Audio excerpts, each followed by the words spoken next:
შენ იცი რა არის მხატვრობა? რას ნიშნავს მხატვარი? არ იცი, არც მე არ ვიცი. მხატვარი რომ იყო ამის შინაგანი უფლება უნდა ქონდეს.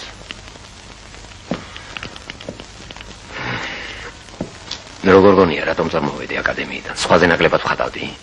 არა, სხვაზე ნაკლებად არ ვხატავდი. ყველა შეუძლია ხატვისწავლა.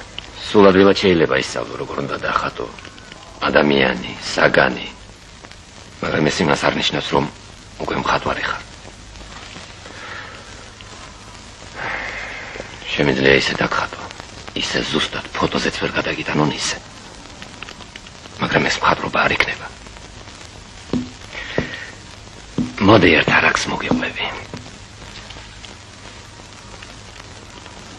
იყო ორი მეგობარი მხატვარი. ერთმა მხატვრობას დაანება თავით დაიწყო ექიმობა.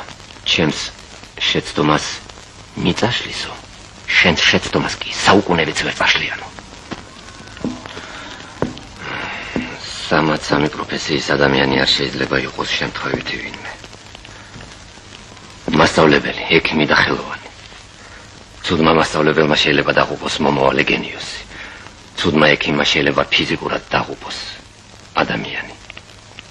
ცუდი ხელოვანი კი საკუთარ ერს ხუპავს.